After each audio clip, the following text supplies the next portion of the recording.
नमस्कार, श्री महाकाल लोक टीवी में आपका स्वागत है। आपके साथ मैं हूं आरती गहलोत। आज हमारे साथ स्टूडियो में खास मेहमान मौजूद है जो कि राजधानी भोपाल से पूर्व महापौर और मध्य प्रदेश महिला कांग्रेस अध्यक्ष विभा पटेल जी। विभा जी, बहुत बहुत स्वागत है आपका हमारे स्टूडियो में। नमस्कार जी। विभा जी, बताइए, जो अभी उज्जैन में हाल ही में एक घटना घटित हुई है, उसको लेकर के आपका क्या कहना है? देखिए, उज्जैन में अभी जो घटना घटित हुई है निश्चित तौर से बहुत ही दुखद है जी और अकल्पनीय है। एक नाबालिग बच्ची के साथ एक इस तरह से बलात्कार की घटना घटित होना और 24 घंटे से भी ज़्यादा बीत जाने के बाद भी आज अभी तक अपराधियों का गिरफ्तार न होना कहीं ना कहीं ये दर्शाता है कि प्रशासन सुस्त है और लापरवाही बरत रहा है। तो इसको लेकर के आप किसको दोषी मानती हैं? देखिए, ये जो घटना है सीधे सीधे इससे स्पष्ट होता है कि आज हमारे प्रदेश में, शहर में असामाजिक तत्वों के हौसले बहुत बुलंद हैं और इसीलिए उन्हें ना तो पुलिस का भय है ना कानून का भय है और इसीलिए इस तरह के अपराध लगातार बढ़ते हैं। ऐसा नहीं लगता आपको कि इंटरनेट के अत्यधिक प्रयोग के कारण ये घटनाएं घटित और इस घटना की वजह बन सकता है? देखिए, आप आज इंटरनेट की अपनी अच्छाइयाँ हैं, अपनी बुराइयाँ भी हैं। निश्चित तौर से कहीं ना कहीं हमारे जीवन को इंटरनेट बहुत अधिक प्रभावित कर रहा है, लेकिन इस सब से ऊपर यदि हमारे शहर में कानून प्रशासन का भय ना हो, अगर हमारे जो राजनेता जो समाज की दशा और दिशा तय करते हैं वे अपराधियों को संरक्षण देने लगे तो कहीं ना कहीं असामाजिक तत्व खुलेआम घूमने लगते हैं, उनके हौसले बुलंद हो जाते हैं और इस तरह की घटनाएं सामने आती हैं। विभा जी, आप बताइए कि यदि कांग्रेस की सरकार बनती है तो महिलाओं की सुरक्षा के लिए किस प्रकार की योजनाएं रहेंगी? देखिए, यदि की तो बात ही नहीं है। पहली बात तो ये है कि यदि शब्द होना ही नहीं चाहिए जी। आज कांग्रेस का कार्यकर्ता बहुत उत्साहित है, आम जन बहुत परेशान है और उन परेशानियों का जो जवाब है वो आम नागरिक, आम महिला, आम पुरुष आज कांग्रेस में ढूंढ रहा है। तो निश्चित तौर से 2023 में के चुनाव अब बस कुछ ही दिन बाकी बचे हैं। उसके बाद जब हम लोग पिछली बार शासन में आए थे तो माननीय कमलनाथ जी ने स्पष्ट कहा था कि महिला अपराधों में, महिलाओं के प्रति होने वाले अपराधों के बारे में उनकी जीरो टॉलरेंस रहेगी और इसका नतीजा ये हुआ था कि मध्य प्रदेश जो महिला अपराधों में नंबर 1 था शिवराज जी के समय में, वो उन 15 महीनों में बहुत नीचे चला गया था। तो आज जिस तरह से महिला अपराधों में मध्य प्रदेश नंबर 1 पर है, जिस तरह से महिलाओं के अपहरण के मामलों में मध्य प्रदेश नंबर 1 पर है और आज जिस तरह से हर दिन लगभग 19 महिलाओं के साथ बलात्कार प्रतिदिन मध्य प्रदेश में रजिस्टर होता है, ये सारी स्थितियां बदलनी होंगी और कानून का भय हो अपराधियों को और अगर अपराधी कोई भी हो उसको संरक्षण ना मिले, सख्त से सख्त कार्रवाई हो तो कोई कारण नहीं बनता कि इन अपराधों पर रोक न लग सके। कांग्रेस की जो जन आक्रोश यात्रा निकाली जा रही है उसको लेकर आपको क्या लगता है कि जनता का समर्थन कितना मिलेगा कांग्रेस की सरकार बनने पर? देखिए, जनता को का समर्थन मिलेगा नहीं, मिल रहा है जी। अगर आप देखें, मैं अभी जन आक्रोश यात्रा से ही आ रही हूँ।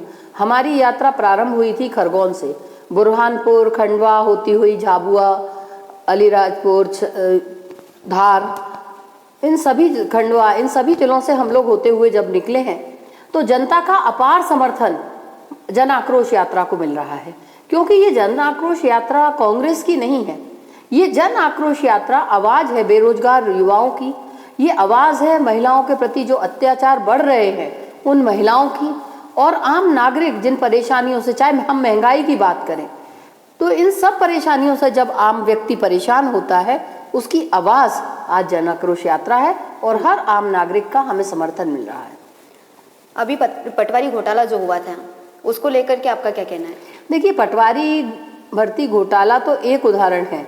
आज प्रदेश में जब से शिवराज सिंह जी की सरकार है तब से लगातार जिन घोटालों की अगर हम लिस्ट बनाएं तो बहुत लंबी लिस्ट बन जाएगी और ये पटवारी घोटाला तो एक उदाहरण है, उसका एक बहुत छोटा सा उदाहरण है जो सबके सामने आ गया।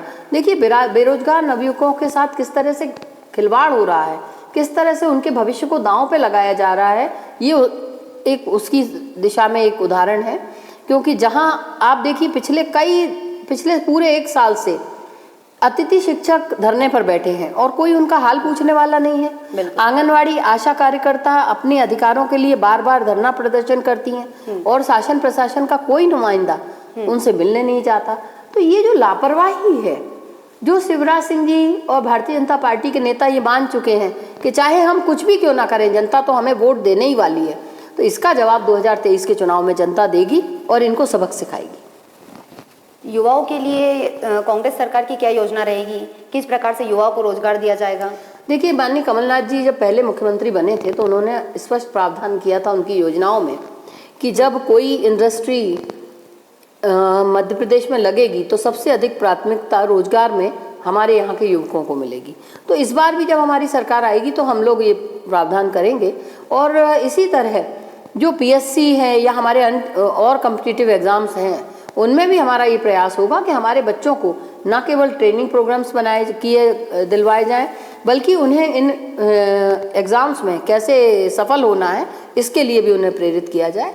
तो हम लोगों के पास कई योजनाएं हैं जो हम लोग लागू करेंगे और इसके साथ ही जो अन्य प्रदेशों से में जो इन्वेस्टमेंट होता है कंपनीज का, हम लोग उन इन्वेस्टर्स में विश्वास जागृत करेंगे। क्योंकि आप देखिए, शिवराज सिंह 7-8 इन्वेस्टर मीट कर चुके हैं, लेकिन आज तक मध्य प्रदेश के युवाओं को यहाँ रोजगार नहीं मिल पा रहा है।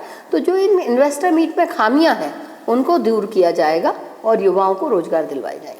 लाडली बहना योजना को लेकर आप देखिए, लाडली बहना योजना तो शिवराज सिंह जी को तब याद आई जब कांग्रेस ने हिमाचल में और कर्नाटक में नारी सम्मान योजना लागू कर दी। तो फिर इनको ध्यान आया कि 18 साल हो गए हैं और अभी तक हमने महिलाओं के लिए कुछ किया ही नहीं है। तो ये 18 साल बाद इन्हें क्यों याद आई? इन्हें तो महिला वर्ग से माफ़ी मांगनी चाहिए और जो इन्होंने 18 सालों तक बढ़ी हुई कीमत में सिलेंडर महिलाओं को दिया है वो पैसे वापस महिलाओं के अकाउंट में डालने चाहिए और महिला वर्ग से माफ़ी मांगनी चाहिए। कमलनाथ जी दावा कर रहे हैं कि जैसे कांग्रेस की सरकार आती है तो गैस टंकी 500 में दिया जाएगा और लाडली बहना को जो 1000 रुपये शिवराज सरकार दे रही है वो 1500 रुपये देंगे। निश्चित तौर से जो कमलनाथ जी कहते हैं, जो वचन वो देते हैं वो हमेशा पूरे किए जाते हैं। पिछली बार भी उन्होंने जो वचन दिए थे वो सारे वचन पूरे किए गए थे और इस बार भी जब माननीय कमलनाथ जी मुख्यमंत्री बनेंगे तो हम लोग जो वचन का कर्जा माफ को लेकर के पिछली बार पिछली बार जो कर्जा माफ को लेकर भ्रांति फैलाई जा रही है, ये 27 लाख किसानों के कर्जा माफ किया गया था। और ये हम नहीं कह रहे, विधानसभा में जो रिपोर्ट भाजपा के कृषि मंत्री ने रखी उस रिपोर्ट से ये स्पष्ट हुआ कि 27 लाख किसानों का कर्जा माफ किया गया था। और इसीलिए चाहे शिवराज सिंह जी कितना भी मूर्ख क्यों ना बनाए जनता को, सच्चाई यही है कि जनता का विश्वास माननीय कमलनाथ जी के साथ है। तो ये थे हमारे साथ भोपाल से पूर्व महापौर विभा पटेल जी। ऐसे ही कई शख्सियत से हम आपको रूबरू कराते रहेंगे। नमस्कार।